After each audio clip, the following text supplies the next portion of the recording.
You probably know a lot of Google's AI products and offerings, right? Maybe you use Google Gemini as a chatbot, like you would ChatGPT. Maybe you use Google Gemini inside your workspace apps like Google Docs and Google Sheets. Or maybe you use one of my favorite tools from Google, powered by Google Gemini, Notebook LM. But there is a legit hidden gem that I think most people don't know about. And that is Google's AI Studio. And I think for a lot of use cases, it actually might be Google's best AI. And I don't think many people know, and most people aren't using it. And there's been a lot of recent updates just in the last few weeks that I think make Google AI Studio even better. All right, so we're going to be going over that today and talking about inside Google's AI Studio, 5 time-consuming tasks that you probably didn't know you could automate. All right, I'm excited for this one. I hope you are too. If you're new here, what's going on, y'all? My name is Jordan Wilson, and I'm the host of Everyday AI. We're a daily live stream, podcast, and free daily newsletter, helping us all not just learn AI, but how we can leverage it to grow our companies and grow our careers. Is that what you're trying to do? If so, it starts here. This is where you learn with the live stream, with the podcast, but where you leverage it and where you actually put it to work, that's on our website. Number one, on our free email newsletter that we put out every single day. We're going to be recapping the highlights of today's show. So maybe you're driving or walking your dog and you're like, oh, what was that? It's going to be in the newsletter. But also while you're there, we have more than 500 episodes. We've interviewed hundreds of the world's leading experts on AI across a variety of topics. So no matter what you're trying to learn, our website is where you go and make that happen. It is a free generative AI university. All right. Normally, most days we go over the AI news. There's actually a ton going on, but I didn't want this one to turn into too long of a show. Wanted to keep it very factual, hard hitting. So if you want the AI news, that's going to be in our newsletter. All right, here we go. Let's just jump into, well, no, I got to shout out all my people here. McDonald joining from Chicago. Yeah, we're doing this live, y'all. I like to say, at Everyday AI, we're the realest thing in artificial intelligence, right? So much of what you see online or listen to or watch, right? It's very fabricated. It's very scripted. That's not what we're going to do here. We're going to be trying to do a lot of this stuff live. There's going to be some bugs, I'm sure. So thanks for joining us, McDonald. Kelly joining from Syracuse. Dennis joining on LinkedIn from New York City. Love to see it. Noel joining from Chester, England.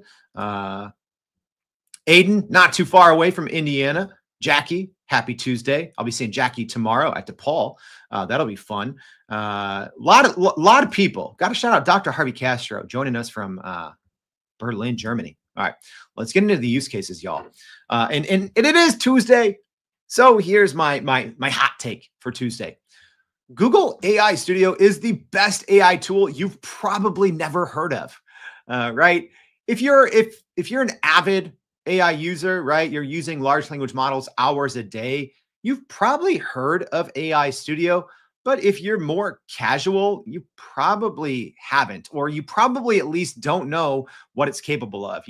I'm curious, live stream audience. We got a ton of people in the house today.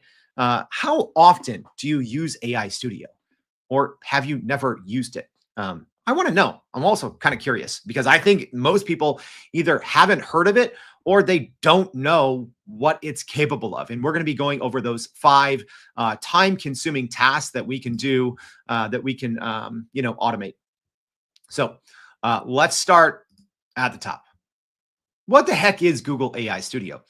Well, number one, it looks a lot cleaner than it did a month ago, right? So shout out to the Google team. They really cleaned up the user interface and the user experience. And well, why am I mentioning the user interface and user experience for an AI tool? Well, it is more for developers, right? So at least initially, Google AI Studio was really made for developers. It's a place where, people who are a little more technical can go in. They can, work on some of their code. They can work on structured prompts. They can work on, how they're using Google's API on the back end, right? So, let's say that your company is maybe fine tuning one of Google's models, or you're using their new, Gemma 3, which I think is an amazing small model, right? So maybe you're using that, on device, on-prem, you're fine tuning it, whatever it may be. But, I think Google AI Studio was originally just created to make developers' lives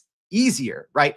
In the same way that OpenAI has their playground, but the difference is AI Studio is like legit a full-fledged working product, and it's for much more than developers. I actually think the everyday non-technical person, such as myself, I'm not super technical, right?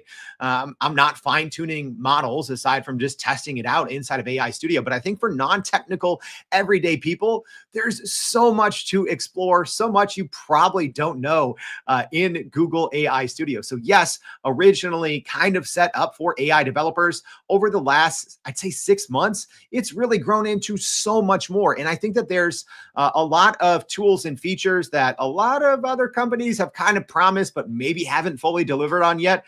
And Google AI Studio has delivered. So is anyone using this? All right. So Allison says a handful of times. Heather says heard of, haven't used. Angie says barely. All right. Kelly hasn't used it. Jay hasn't used it. All right. A lot of people haven't. Noel says just heard of it. Dennis is using it weekly. All right. So some of you are using it. Some of you have never heard of it.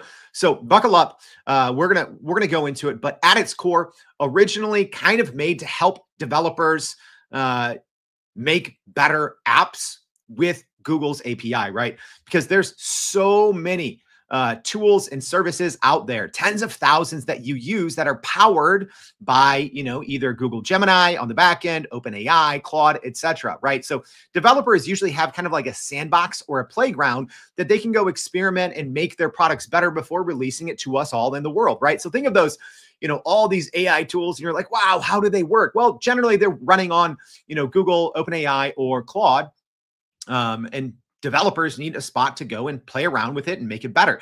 And that's why, talking about the UI, UX, there's a lot more, right? So if you just log on to gemini.google.com, it's an AI chatbot, right? You're just chatting with Google Gemini. You can still select your model, but for the most part, you don't have a lot of controls. Inside Google's AI Studio, there's a lot of controls. So you can control the temperature, change your model, toggle certain tools on or off for structured output, code execution, function calling to bring in kind of third-party APIs, grounding with Google Search, which is new and amazing. My gosh, it got the top spot on the LM Arena board for internet connected search inside Google AI Studio. It's so good. Okay, so that's kind of the gist of it. And here's the other thing. It's free. Yeah, it's free. Some more updates here, but let me put out let me read first what Google says about this kind of unpaid services versus paid services, because there's an update here that I think people are going to like. Because previously, Google AI Studio, anything that you put in there, it used that information to train its models, right? So, and that is still the case for free. So if you are on a free Gemini account, this is what Google says and how they use your data. So it says when you use unpaid services, including, for example, Google AI Studio and the unpaid quota on Gemini API, Google uses the content you submit to the services and any generated responses to provide, improve, and develop Google products and services and machine learning technologies. All right, so if you are on a free Google plan, you probably shouldn't be uploading confidential proprietary data from your company because Google, if you are on the free plan, it does use that to train its model inside AI Studio. However, and this was just updated, I believe in April. So just like this month, this was updated. So now if you are paying for Google Gemini and you have a cloud billing account set up, not technically, it's not hard. It took me like, I don't know, 30 seconds when I originally set up, this, I don't know, a year or so ago. But here's what it says now. So it says now, when you use paid services, including, for example, the paid quota of the Gemini API, Google doesn't use your prompt or responses to improve our products. So that's an update. I don't even know if Google really announced this, and I didn't really see anyone talking about this, but y'all, I always do my homework before I do these shows. I don't just randomly jump into something. I care about data privacy, security, how, hallucinations, truthfulness, how the model works, right? So, good thing Google updated this. So if you're on a paid plan and you set up that cloud billing, Google's AI Studio does not use anything that you input to train its model. If you're on the free plan, it does. But y'all, let me be honest. So much of the information that you're probably going to put into any chatbot, it's already on the internet. It's already public information, right? Let's just put that out there. All right. A lot of people don't understand how much of, your company's data is already in large language models. If it's been posted on the internet ever before, it's in the models. All right. So if you are brand new, and feel free, live stream audience, to follow along as we go. The first time you go into Google's AI Studio, you're going to get an option. Okay. And just so you know, it is aistudio.google.com. Okay. So it's going to say it's time to build, and you can either use Google AI Studio and click that try Gemini. So yes, it is Gemini inside of AI Studio, or you can do build with Gemini API. So if you do want to, you can actually use Google's API key, which a lot of people didn't know you could do. So you can, try it out that way. All right, a couple housekeeping things to keep in mind. One, if you go up to settings, you can do light mode, dark mode. But yeah, like I said, the user interface used to be a lot more geared toward highly technical people. Now it's easy to follow. It's so much cleaner now. But you're going to want to turn on the auto save option. So go up to your settings, toggle that auto save on. Otherwise, by default, Google's AI Studio does not save your chats. Okay. Now let's go into use case number one, long context window. All right, here's where we're going to get a little tricky, and apologies, y'all, for probably jumping around a lot of tabs here. So what I have is I went through, and I'm going to share this with our live stream audience, podcast audience. This is one of those you might want to watch the video on this. So if you're listening on the podcast, we always leave a link. You can go watch this video, whether it's on YouTube, LinkedIn, whatever. Okay. So I pulled about 50 episodes, transcripts. All right. So from our AI News That Matters. All right. It is nearly a 400-page document. All right. So I'm going to copy this right here. All right. It might literally crash my computer just from copying so much information. So why does long context window matter? And why is that my number one use case for Google's AI Studio? Well, you'll see here, even with OpenAI's new O3 model, it can't handle this much context, right? So I'm telling it to, at the very top of this prompt, I am saying, please carefully analyze this content and find 10 underlying trends that indicate trends from AI companies, large language models, generative AI, etc. So again, I have the transcript of our AI News That Matters shows. I think there's probably like 50 episode transcripts. So that's about 40 hours of transcripts content. So if I go into OpenAI's new model, their O3 model, I love it. I think it's one of the most capable models in the world. I think Gemini 2.5 Pro is probably a little more useful right now, but I think O3 is probably more capable. And I did full shows on each of those in the last 2 weeks, but I can't even put this full context in here, even with the extended context window of ChatGPT's O3 model. Right? You might be saying, oh, okay, Jordan, what about Claude? Claude has a long context model. Can't handle this. Can't handle this. So you'll see from a context, this is 250,000 tokens. All right. So more than 250,000 tokens. It's a lot of information, right? On nearly 400 pages of transcripts. So Claude can't handle it. It says it's 40% over the length limit, so I can't do anything. Even Google Gemini, right, on their front end, because this is one of those reasons you might be thinking, okay, well, why would I ever use AI Studio? Can't I just use all the features and functionality inside Google's front end chatbot at gemini.google.com? Well, no, here's one use case already. I can't paste in all that information into Google Gemini. It just cuts it off. But I can, obviously, in Google's AI Studio. All right, so let's see if I can do this live. If not, I do have a screenshot, but let's see. All right, so I am going to copy and paste literally 400 pages worth of context. So now I am in Google AI Studio. I'm not going to go over the entire interface now because we're going to be doing some of these things later. So I'm going to choose, just so it's a little faster, I'm going to choose Gemini 2.5 Flash Preview, which was just released about 12 days ago. So you do have on the right-hand side, you have these different models that you can choose from. And the good thing I love about this inside Google's AI Studio, it gives you, so if you are a developer and you want to care, oh, how much might this cost if I put something like this out into production? For each model, you can just hover and it gives you, thinking input tokens, non-thinking input tokens, what it's best for, use cases, the knowledge cutoff. I wish every single model had this. All right, so I'm just going to go to Gemini 2.5 Flash Preview.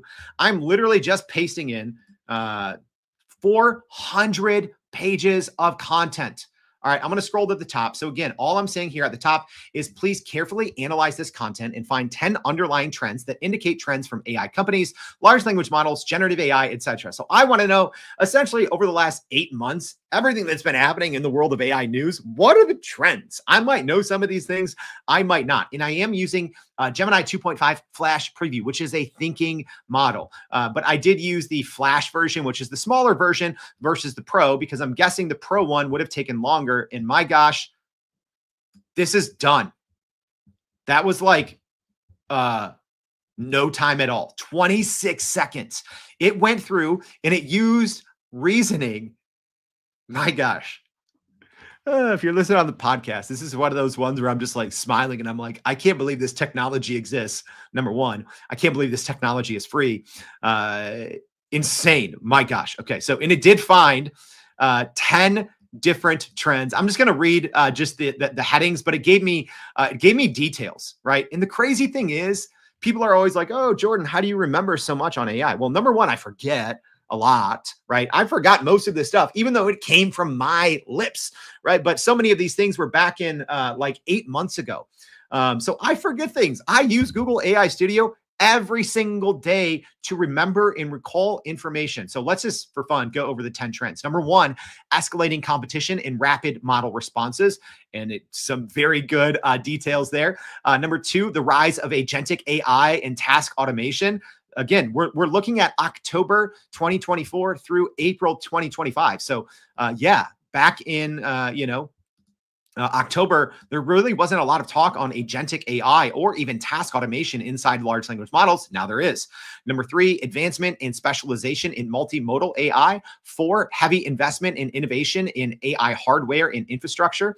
Five, diversification and experimentation with pricing in business models. That's a good one, right? Talking about, like, as an example, OpenAI's Pro tiers. Anthropic just came out with some new tiers. So yeah, there's details supporting all of this as well. Six, increasing strategic partnerships, investments, and acquisitions. Seven, growing focus on AI safety, ethics, and governance. In governance. Eight, rising regulatory scrutiny and geopolitical tensions. That's a huge one, right? And to be able to know just over the course of 5 to 6 months, here's what's happening there. That's huge. 9, transformation of user experience and accessibility. And then 10, significant impact on the workforce and industry structure. This is so good. And because I used a thinking model, I can go inside Google AI Studio and look and see how it went through all of this information. So extremely impressive. I can go see how the model thinks, see how it planned, and see how it identified these 10 different trends. And yes, it would have been better if I used Gemini 2.5 Pro, but it probably would have taken another minute or two. And I'm trying to get through these different use cases a little quicker. All right. Yeah. Angie just says, whoa. Yeah, I agree. Curtis from YouTube says, those little model cards are so helpful. Yes, I agree. I wish, number one, I wish that that was also in the front end of Google Gemini, but I wish everyone did that, right? Those model cards are so, so helpful, right? Especially if you're a beginner, right? And you go down to Gemini 2.0, right? Because there's actually some features that are only available in Gemini 2.0 inside Google AI Studio, not in the newer Gemini 2.5. You have your Gemma models. So extremely, I think probably still the world's best small language model in Gemma 3. But then you can also go and play with some of these preview models, which is the Learn LM models. All right. So that's number one. You'll see already. That's something that no other platform could take 1 million tokens, right? In the front end. It just, that's nutty. So think of all the use cases, and I'll tell you what I do for this all the time. So yes, you can do something very similar in Notebook LM, right? You know, dump a bunch of context in there, and this could fit inside Notebook LM. But one of the reasons is I still like sometimes having flexibility outside of your grounded information. So as an example, and let me just do this quick. All right. So, all right, we're still on use case number one, but there is this new thing, grounding with AI search. So now I can use information that's not in that 400 pages, right? Whereas on Google's Notebook LM, as powerful as it is, and it literally won our 2024 AI Tool of the Year, but now I can click this new option, grounding with Google search, right? And I can say something like, you know, based on April 2025 movements in the AI space, please bullet point what's new for the above 10 trends. So like as an example, if I just want to see what's happened this month with those 10 trends and to see where they're at in this current day, because some of them are reflecting back 6 months or more, I can ground this in Google search, and then I can go see exactly what it's doing. So now it's just going to get information from April 2025 only, and it can go out and search and use the web. So very cool. All right. Use case number 2, video creation. All right. I'm going to try to do this live. Let's see how it goes. All right. So people don't know, you can create videos inside of Google AI Studio. So one thing, I'm technically now starting inside of Gemini Advanced because I want to get a photo first. So I'm going to, unfortunately, I don't think right now inside AI Studio, you can create images, but you can create videos with their new Veo 2 model. So I am in Gemini right now, and I'm saying create an overhead aerial photo, realistic, shot on full frame DSLR from above a commercial airplane flying over the Chicago skyline. All right, so now I am in the front end of Gemini. I don't necessarily like this. This isn't what I was going for. It only got the wing there. I wanted to be able to see the entire plane. So I just clicked the redo. I already did this once. It was actually a really good photo, if I'm being honest. But I wanted to be able to see the full airplane overhead. If I can't get exactly what I'm looking for, I did run this once this morning, and I'll use that image, but I was trying to see if I could get a nice one. All right, it did the same thing, but that's fine. So anyways, you know, you can pull this into Google AI Studio. All right, so now I'm jumping back into Google AI Studio, and I'm going to go on the left-hand side. You have this new video gen. All right, so Veo 2 is so good, right? I'd still say, even though we have some new updates, as an example, Runway Gen 4, we've had some very impressive offerings from some of the Chinese companies, Kling, as an example, all the different AI video companies. I still think Veo 2 is ahead. It's ahead of Sora. It's ahead of everyone else. All right, so Google, FYI, Google is bringing Veo 2 if you have a paid version of Google Gemini, and it's a slow rollout because you'll see right now on my different, I have, 4 different paid Google accounts. I don't have VO2 access inside of Google Gemini right now. So the Google Gemini chatbot, gemini.google.com. But if I go into Google AI Studio, I do have it. So on the left-hand side there, you'll see I have Video Gen.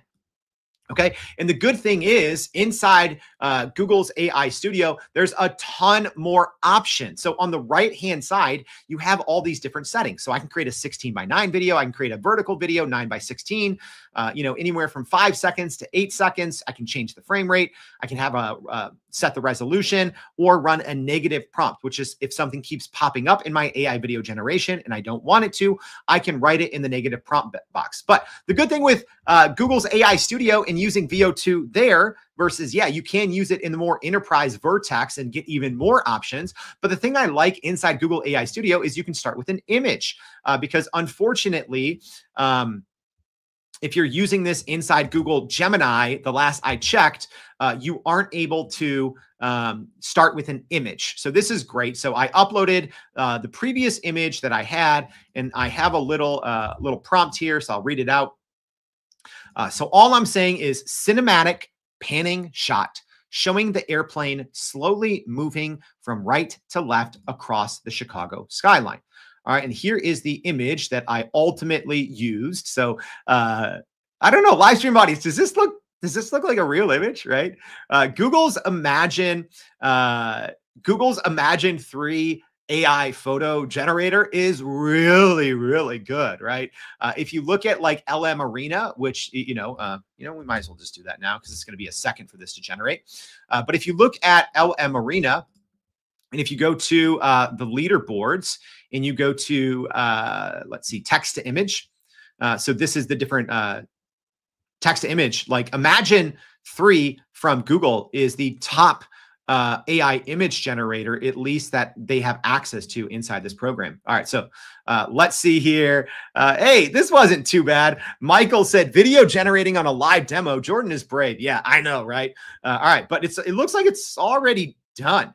All right, so I'm going to go ahead, put this full screen. So we have an 8-second video here. Live stream audience, let me know, how does this look? Again, so we started with the image in Google Gemini, brought it over to Google AI Studio using the Video Gen on the left-hand side inside Google AI Studio. And this is all for free, y'all. This is wild. This is wild. All right, here we go. Here's the photo or the video.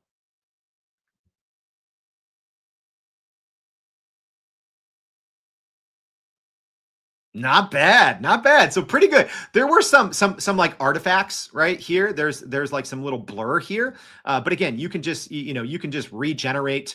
And the good thing is just using natural language, right? I just said cinematic panning shot showing the airplane slowly moving from right to left across the Chicago skyline. So like, what could you use this for? I mean, my gosh, your company's marketing is probably still stuck in the 1990s. It's old, it's dry, it's dull. So let's say, as an example, your big annual conference this year is in Chicago, right? If it is in Chicago, by the way, reach out to me. I'll come keynote your conference and run a workshop. But maybe you're trying to put together a nice looking landing page for your annual conference, for your big company's annual conference in Chicago.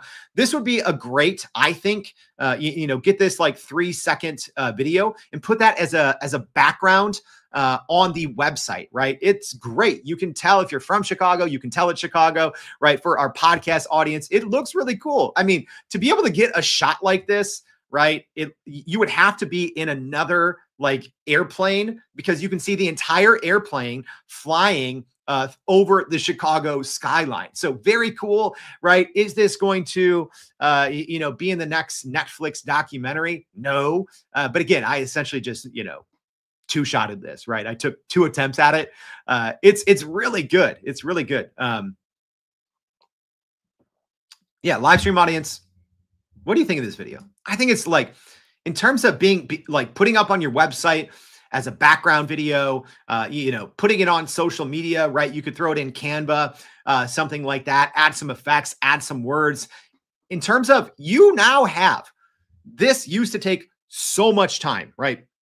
To get a video like this, 5 years ago would be nearly impossible and extremely expensive. Now, in terms of your marketing, your comms, your advertising, using Google's VO2, especially if it's just going to end up like as a smaller something on your website, social media, etc. Again, I don't think you would want to use this at least right now, right, in a feature film or something like that. But it looks extremely realistic, especially on a smaller screen. If you're only doing a couple of seconds, it's very good. And where this takes your creativity, like next level. Yeah. Angie just says, I can't believe it's free. Jay says, actually at an annual. Oh, Jay, I suck. I know you texted me. I got to get back to you. All right. So Sandra says, I'm actually doing it on my computer as we're speaking, and it's super amazing. Yeah, it's so good. I think the physics and the realism, specifically the physics, is what separates VO2 from Google ahead of Sora. Sora is great, but it struggles with physics. I think there's some creative tools inside Sora from OpenAI that I really like, but it struggles with physics. It struggles with realism. Google VO2 crushes it. It is absolutely so good. Yeah, Denny says good for background image that might have an overlay. Exactly. I would put this if I was having a big conference in Chicago, right? And you're selling tickets or whatever it is, you're trying to bring thousands of employees together for whatever, right? Or just, maybe your website needs a refresh. Go do it like this, right? It's really good. All right, so that is use case number 2. Let's go to use case number 3. I've done this before, but parsing PDFs, okay? And I know this might sound like a boring one and not super impressive, all right?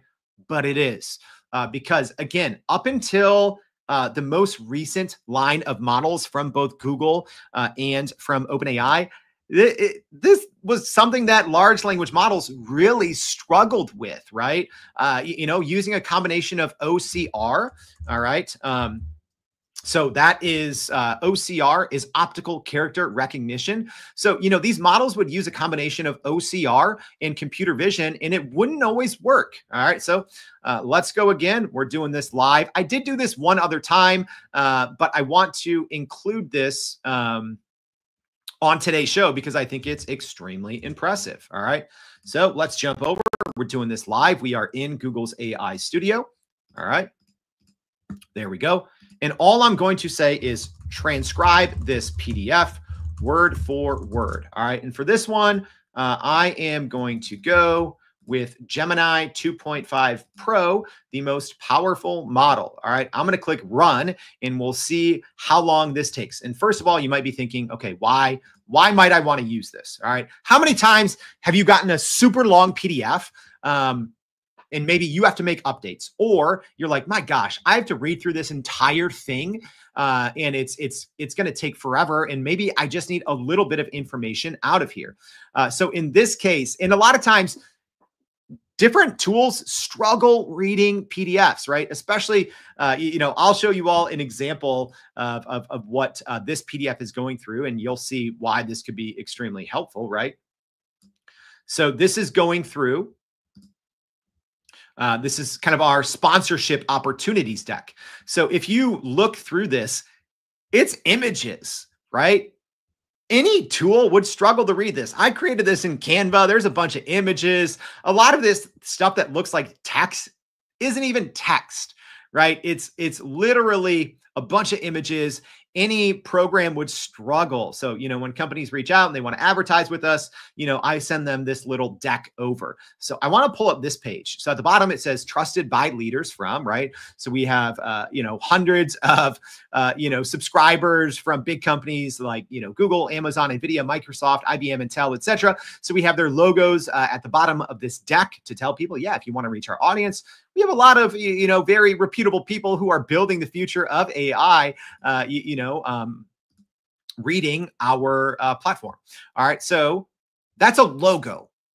Okay. So now it's done. All right. So let's see how long that took.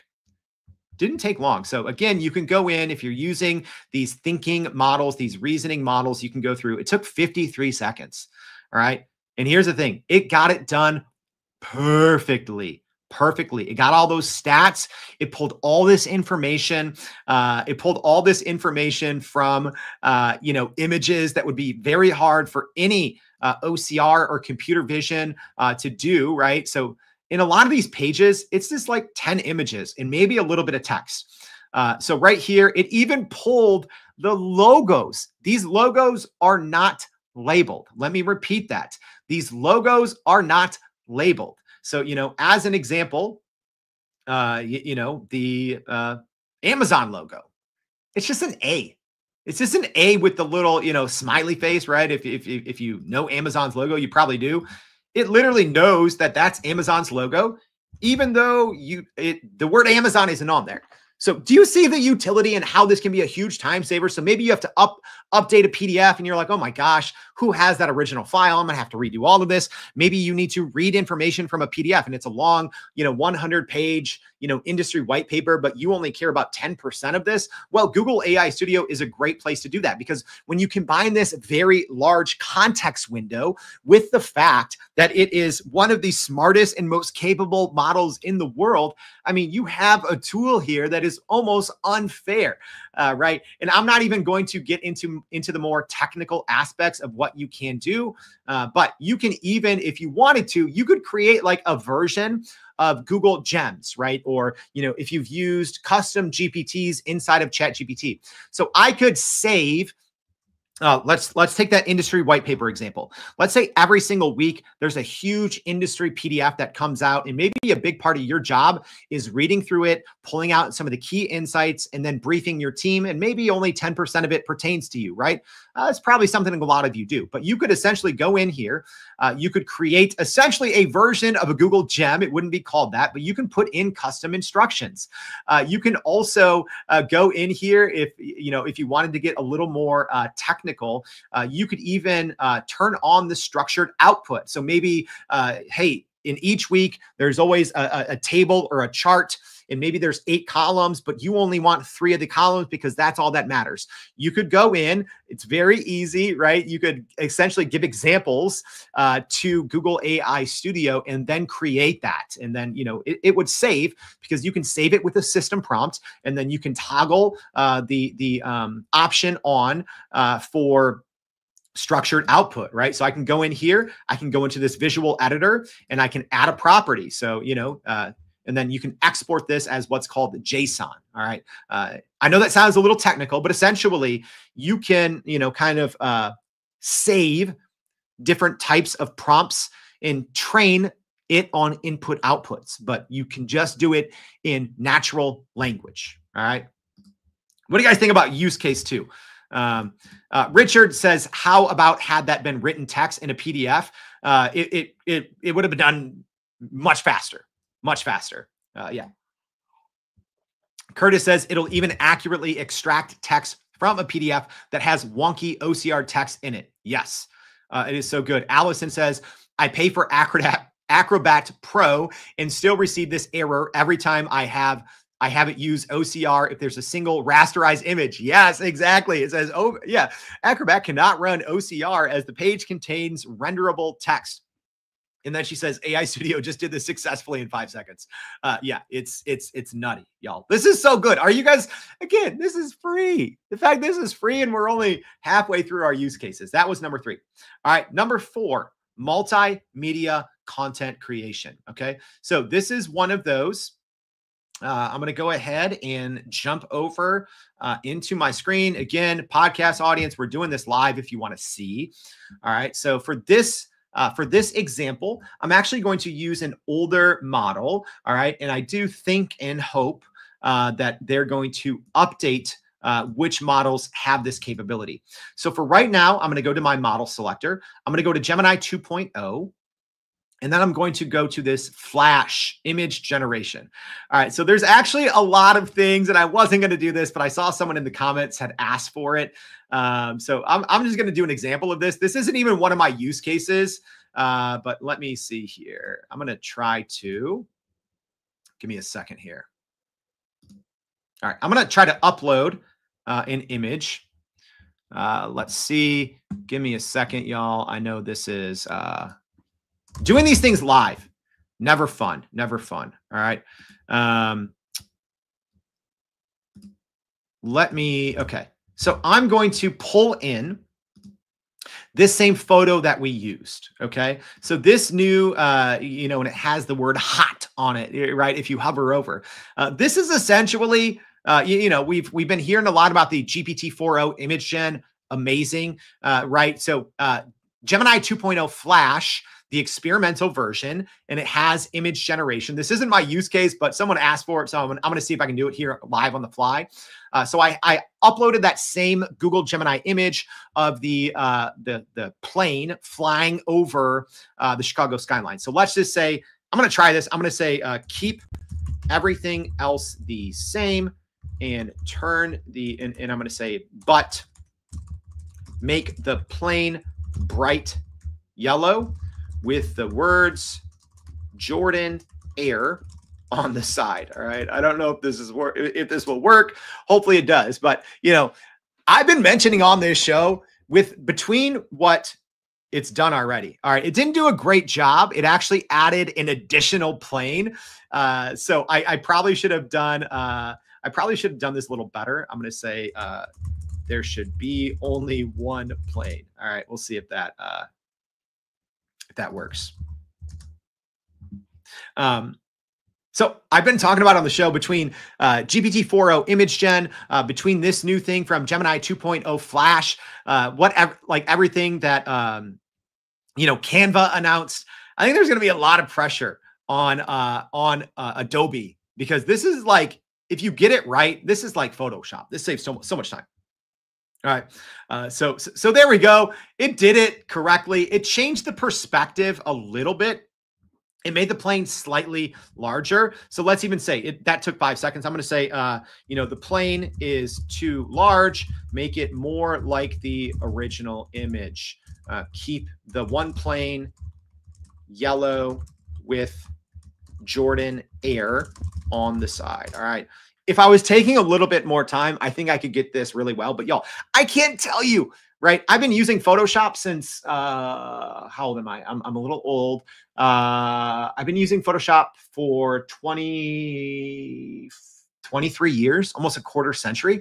I've literally wasted thousands of hours that now you can get a pretty good job done inside Google's AI Studio. All right, so that one didn't work perfectly. It added some fragments of another image. That one was a little complicated, but go in and play with that. But that's not even the use case. All right, so I got distracted. So let's get back to the use case, which in this case, it is doing multimedia content creation. So again, I'm inside Google's AI Studio. On the right-hand side, I chose Gemini 2.0 Flash, and you'll see the big thing here is it has this image and text output. All right, so all I'm going to say is, write a blog post on the top 5 tourist spots in Chicago and create photos for each of them. All right, that probably just to type that, FYI, probably took me 12 seconds. Let's see how quickly Google Gemini can create this. So, all right, let's see, is it done yet? Not yet. Okay. So you'll see it's literally writing me a blog post, but it's giving me the top 5 must-see spots in Chicago. But for all of those 5 in line, it's giving me photos. It is using Imagen, which I'm actually curious if this is using Imagen 2 or Imagen 3. My hunch is it's using Imagen 2 because I've run these exact same prompts inside Google Gemini with the Imagen 3 and in the Imagen 3 interface. And it's the quality is a little better. So I'm not sure. I'll try to get that verified, but I believe if you're using this, I think it's using Imagen 2. But regardless, I mean, y'all, look at these photos, right? The fact that I just, quote unquote, in 23 seconds, right? I have a blog post. Let's say you're a tourism company and you have a new tour here in Chicago with the 5 hottest spots in Chicago for tourism. The blog post is written. The images are there, right? Are these the most high quality images? Absolutely not. But they're really good, right? Hey, another secret here. And what do you think? What do you guys think of this? This right here, I don't think any other large language model any popular one by default anyways can do this, right? Literally, I just, in theory, quote unquote, wrote. I would want to go through human in the loop, spend more time on the front end, spend more time on the back end, but I have a blog post here with 5 photos that Google Gemini generated. I used to do a lot of, SEO content creation, and I've been doing that on the web probably since, I don't know. I mean, I built my first website in the 90s. I was paid to build some of the first websites I did in like 2010. So I spent a good 3, 4, 5 years mainly doing this, blog posts with images for a lot of clients. It just did it in 20 some seconds. And it's really, really good. All right, here's a little cheat code, right? Let's say you accidentally go into the wrong mode. So let's say you go into Gemini 2.5 Pro and you run this exact same chat. Okay. It's obviously not going to output images, but what's really cool, because it's a thinking model and it's like, yo, I can't create images. You'll see this because I always like to test this. I'm like, okay, what happens if you ask a model inside Google AI Studio to do something that it is not capable of? And I can obviously read its kind of chain of thought to see how it's processing this. Let's see if it did it. Here we go. So what it does is it's like, I can't generate an image, but it gives you a very detailed prompt. And then I can go into Google Gemini and just run that prompt, right? So I just said, create an image for, and I copy and pasted the image description that it gave me. So Google Gemini 2.5 Pro realized, hey, I can't create an image even though you asked me to. So instead, here's an image description that you could put inside. And yeah, this one, again, this photo is much better than the one that was generated inside the multimodal version inside Gemini 2 Flash. So I do think, or I assume, it's a better image generation model. All right. We got more, y'all. But I made a mistake. So I made a mistake. There's actually an extra one that I wanted to do that I think is better than the rest of these. I know there's still a couple between all our different platforms. There's more than 100 people that are still around. So if you want me to get to the 6th one, just say the word bonus. All right. Sometimes I like to have fun, see who's, still here paying attention. So if you want me to do the 6th one, because actually the 6th one, initially I said, oh, here's 5 time-consuming tasks. And then this morning when I was going over my show, I'm like, wait, I didn't put the newest and most powerful one in this list. So if you want me to do the 6th one, just type the word bonus. If we get 10 people, I'll do it. If not, maybe I'll share about it in the newsletter. All right. So just put in the word bonus if I get 10 people.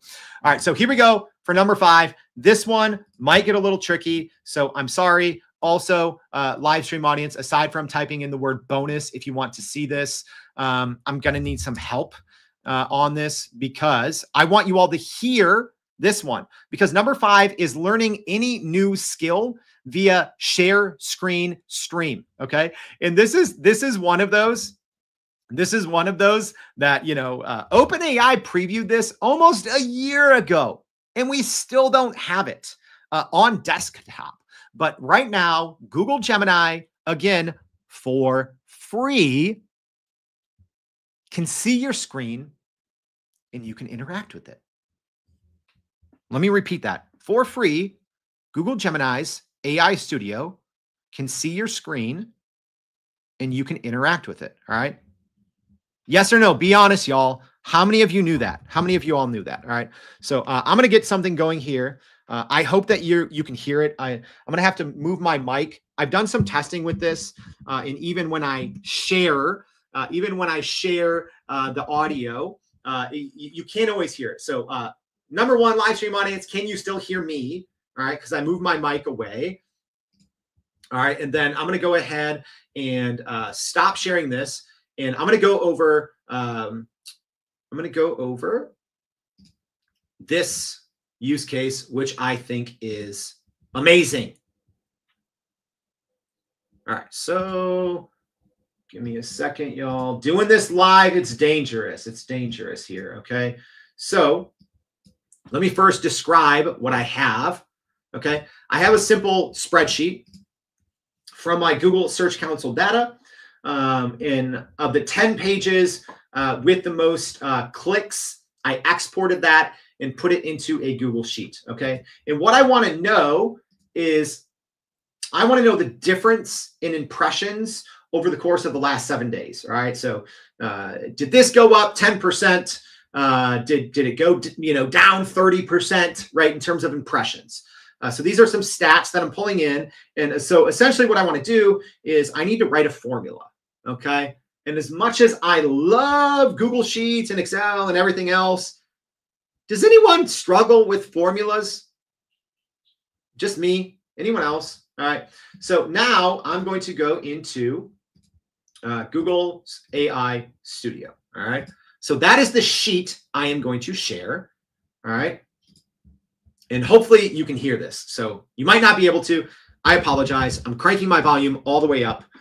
So here we go. So on the left-hand side of the screen, I'm clicking the stream icon. So this, I can just talk to Gemini live.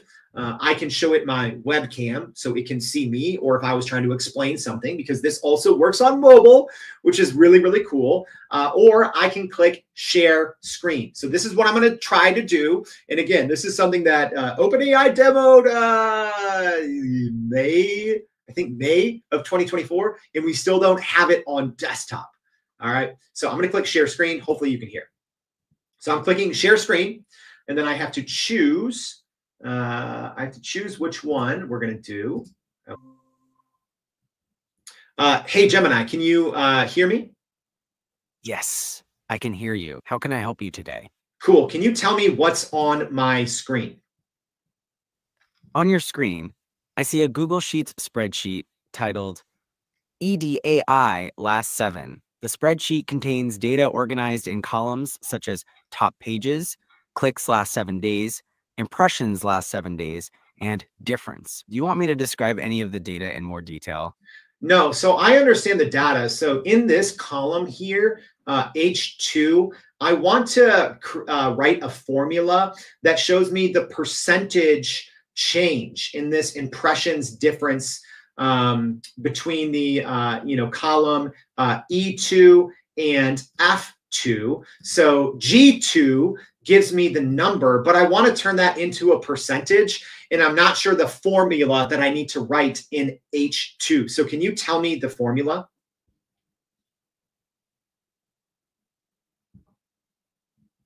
To calculate the percentage change in cell H2, you can use the formula equals G2E2.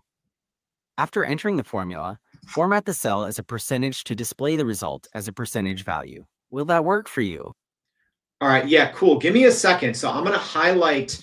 So you just gave me this formula here inside the Google AI Studio chat. So I'm going to copy that. Give me a second here. And I'm going to go over, I'm going to insert it into the formula bar, click enter, and there we go. Okay, cool. So now it gave me like a fraction. So that's fine, but I want it to show up as a percentage. How can I change this new column, the H column, to a percentage?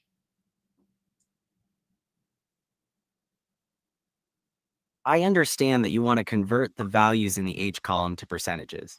To do that, select the entire column by clicking on the column header. Then, in the toolbar, find the Format menu. Within that menu, there should be an option for Number or Format As. Choose the % option from the drop-down menu. This should format all the numbers in column H as percentages. Does that make sense? Cool. All right. Did I do that right? Can you look? Did I get it correct? Yes, the H column now displays the values as percentages. You did it correctly. Is there anything else I can help you with? Yeah, maybe just out of curiosity, and if you could be just very direct and blunt and act as kind of an SEO strategist. So, these are all website pages from my website and some Google Search Console data. What should be some of the first things if I want to increase traffic to my website by looking at this screen? Where do you think my best opportunity is, or what should I go do right now?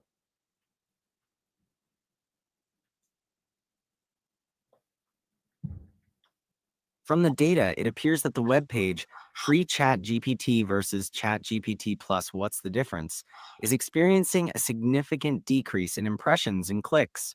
To increase traffic, you should investigate why that page is experiencing such a large drop. Could you tell me about any changes you've made to this page recently? All right, so now what I'm doing is I stopped that. What do you guys think? Was that pretty impressive? All right, Angie just said mind blown. And the good thing is, which I didn't have this enabled, I could have done grounding with Google search, right? And then it could have planned that episode for me, right? Which is really, really cool. So do you guys understand the magnitude of that? I just gave a simple example, right? Okay. I would have probably, that was a very easy, formula to write. Like, let me be honest, it wouldn't have taken me that long. But maybe if I was trying to do something more advanced, probably would have taken me, I don't know, 5, 10, 15, 20 minutes to go find something, right? When I can give Google's AI Studio and Google Gemini access to my screen, I can become an expert in anything, especially with this new option that no one's talking about that you can ground with Google search. Because at the end, it correctly identified that one of my articles on my website, which brings in the majority of the traffic, it's losing ground. And the reason why is, that article is a little old. So it's probably about 6 months old. And there's a lot of things in the new ChatGPT free versus paid that have changed. So it's losing ground. So if I would have had grounding enabled, I could have talked with Gemini to help me plan that update. It could have looked at that web page, said, okay, here's some new updates that have happened with ChatGPT that are not in your article yet. So all of a sudden, if you use this correctly, think of it. Think of like you now have the smartest person in the world over your shoulder. You can ask them anything, and they're going to get it. So, you might be trying to learn a new piece of software, right? Maybe it's something like I showed you, an Excel sheet. Maybe you're coding something. Maybe you just want feedback on a design, right? And it's actually really good. So you do need to do a little bit of prompting. Sometimes the live talking models are a little verbose. So I always like to tell it to be direct. To never be wishy-washy or politically correct. Always, give me hard hitting and actionable advice, because sometimes, and that's all large language models, they might give you a bunch of fluff. So you can still do a little bit of best practice prompt engineering and really kind of, give it a role, give it a task, have a conversation with it, iterate, evaluate, etc. And you're going to get great results. But you can literally learn anything new that you're trying to learn. You can do it. I don't know why more people aren't talking about this and using it, especially the fact that you can now combine it with this grounding with Google search. Y'all. Angie says, I'm going to spend all day doing this. McDonald said, I did not know that. Fred, good question. Fred says, can it make the changes you requested to the spreadsheet without you having to do them? So I don't think so. Although, Fred, strangely enough, I ran this simulation a couple of times. One time, Google Gemini did say, hey, do you want me to put that formula in there? And I said, yeah, sure. It didn't do it, but, maybe. Monica said, I fought with a spreadsheet for hours last week. So, yeah, maybe now you can go fight less. Big Bogey says, how is this free? Yeah, good stuff. So yeah. All right. Let's see. Did enough people want the bonus one, or should I end this? Let me see. How many people said bonus? 1, 2, 3, 4, 5. I don't know. Maybe. Let's see. All right. Well, at least let me stop sharing this screen. Take a drink. We're going to go. Angie says next prime prompt polish with Gemini. Maybe. All right. I think we got 10. I was trying to count. I won't be a Strickler, but okay. Yeah, we got, okay. Now that I'm scrolling up, it looks like the word bonus showed up way more than 10 times. All right. I know it's already been an hour, but let's do it. Here's number 6. And this one, y'all, is even crazier. All right. I am not kidding. All right. Let me get my, gosh, where's my link there? There it is. Okay. All right. So give me a second. Number 6 is better YouTube learning. Stick with me here. It's more than you think. All right. So what I'm going to do. All right. So I had this video. When was this video? Give me a second. Okay. This video was from 7 months ago. So it's a little old. It is a 9-minute video. And it's going over, oh gosh, looking at my hair on this video, I need a haircut right now. Looks like I just got a haircut there. So it's a 9-minute video, and the video is Google's Notebook LM, the AI tool you can't ignore. So I think this was my second video that I did on Notebook LM. Okay, so all I'm doing here is I'm copying the URL. This is a 9-minute video. Okay, so now I have my screen sharing going on here. Okay, so this is new. This is new. So at least using it in the Gemini 2.5 Pro. So one thing I didn't talk about is there is this little plus button. If you go over in the middle by the run button. Okay, so if I click the plus button inside Google AI Studio, there's different options where I can start with different media. So the other amazing thing about Google AI Studio, it's multimodal by default, but it can ingest video, but not in the way that you think. And let me show you that and let me prove that. So again, when you think of this large context window and the fact that Google's AI Studio can technically see this, let me not exaggerate here. Actually, I'm not going to say anything. I want you all to see it live first. So I can click, when I click that plus button, I can click My Drive, Upload File, Record Audio, Camera, YouTube Video, Sample Media. Okay. So all I'm going to do here is I'm going to click YouTube. I hope this works. And then a box pops up. It says YouTube Video URL. I'm going to paste it in there.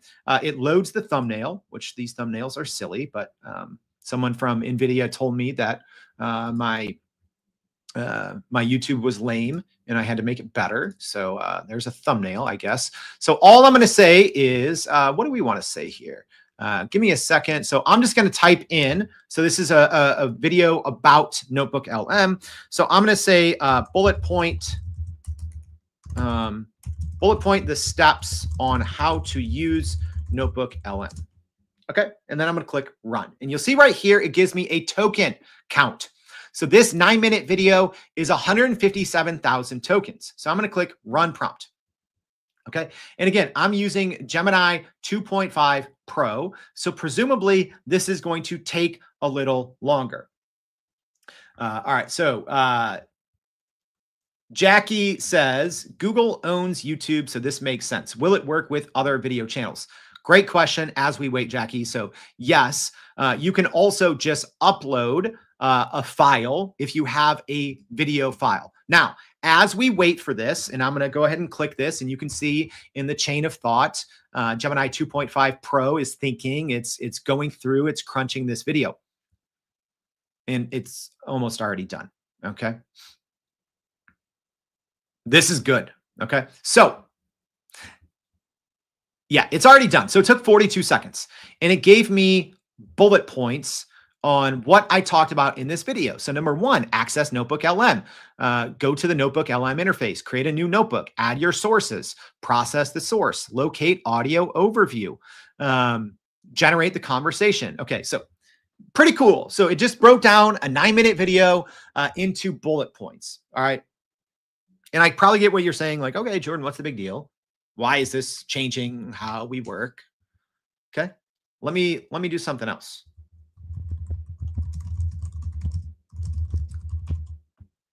So I'm typing, describe the person in the video. Because there's so many AI tools that you can throw in a YouTube link, and what it essentially does is it goes through the transcript. Okay, and then it's like, hey, according to the transcript, here's what Oh gosh. Hey, at least this. Okay. Whew. All right. That's good. So, y'all, look at this. Based on the video, here's a description of the person. Appearance. He is an adult male, appearing to be Caucasian, likely in his 30s or early 40s. Ouch, Google. Ouch. Hair. Let's see. All right. Hair. He has dark brown or black hair. My wife will love that one. We always argue about my hair color. I like to pretend that my hair is brown, but it's probably black. Hey, and at least Google was a little nicer here, and it didn't mention all of my gray hair. But facial features, clean shaven, attire. Look at this. Attire. He is wearing a dark color, likely black or dark navy, short sleeved polo shirt. The shirt has thin white stripes along the edge of the collar. A small light colored logo appears to be CK, visible on the left side of his chest. Y'all, look at this. You can barely even see that, right? So apparently I have looks like a Calvin Klein polo right there. That little CK is tiny, but do you understand and realize what is going on here? Okay. Think of how this can change the work that you do. Let's say, I don't know, for an easy example. Let's say you work in a factory, okay? And you know, whatever it is you process, let's say you make these mugs, okay? I have a glass mug here from Nespresso. Like Nespresso, I've name dropped you like 50 times. Why do I not yet have a lifetime subscription to Nespresso? Right. Anyways, let's say your company makes these Nespresso mugs. All right. And you have video that is monitoring. And let's just say it's a 30-minute video. All right. And a lot of things go wrong during this 30 minutes, right? You're doing a tour, some things knock off. One of the pieces of the machine malfunctions, right? A couple of the glasses come out wrong, whatever. I'm trying to give you an easy example on something that I saw. Google Gemini can go through and do all of this and say, hey, how many glasses fell off the conveyor belt? Give me the time and then give me a classification on what caused it to fail. Right. And then remember, you can have these structured outputs as well as system prompts. So let's say during that 30 minutes, 100 glasses fell off and, you know, 1,000 went through successfully. So, you know, it was a 10% failure rate. So you could go in there, create a system prompt using structured outputs where it essentially kicks out, you know, a spreadsheet looking output that gives you the timestamp, what happens, and it can classify it as well. Was it human error? Was it machine error? Was it, you know, faulty glass, whatever? You can create those classifications. Google's AI Studio can go in and essentially watch 30 minutes of, you know, let's say it's security video, you upload it there. My gosh. Live stream audience, is no one's mind blown? Anyone else? You know, we just have some people saying this is crazy. Y'all, think of the new possibilities and just how this changes the future of work, right? A lot of people, if you are in a role where you're observing something all day and you have to report back, you have to classify this information, y'all, Google AI Studio does that, right? Can you upload an 8-hour file right now? Probably not. But it's getting there, right? So it's even describing my demeanor in this video. It says, he appears engaged and expressive as he talks, looking directly toward the camera/viewer. He smiles and shows enthusiasm while discussing the topic. My gosh. Like the fact that this technology is available today, it's available for free. And it can completely change the way you do business. Period. That's a wrap, y'all.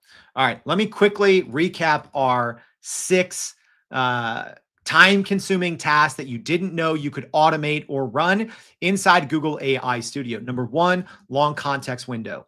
Number two, video creation. Number three, parsing information from PDFs. Number four, multimedia content creation.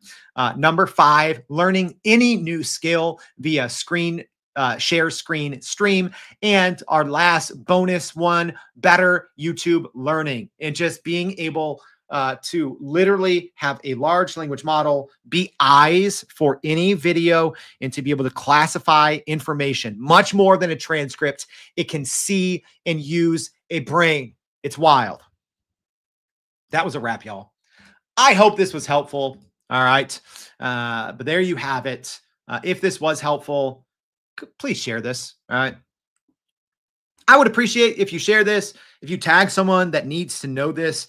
I think Google's AI Studio is getting absolutely slept on. Like I said, a couple of these updates, I don't think what I just showed you, the ability to upload a YouTube video in Gemini 2.5 Pro, I was using prior models before this. I think that's brand new, right? And again, it's not like the thousands of other AI tools that do that just look at the text, they look at the transcript, they look at what was said, they look at the words. No, this can see, it can use its brain, and it can use the Gemini 2.5 Pro model. So if this was helpful, please let me know, repost this, share someone, tag someone that needs to know this in the comments, y'all. I like to make Everyday AI a place where we can learn together, where we can share, but you know, you got to do your part too. You got to share, you got to give me feedback on what's working and what's not. So I appreciate you listening. I know this was a long one. If you're on the podcast, thank you for sticking with us. Like I said, this might be one of those ones where you need to go click the show notes, go watch this video. It'll hopefully explain things a little better.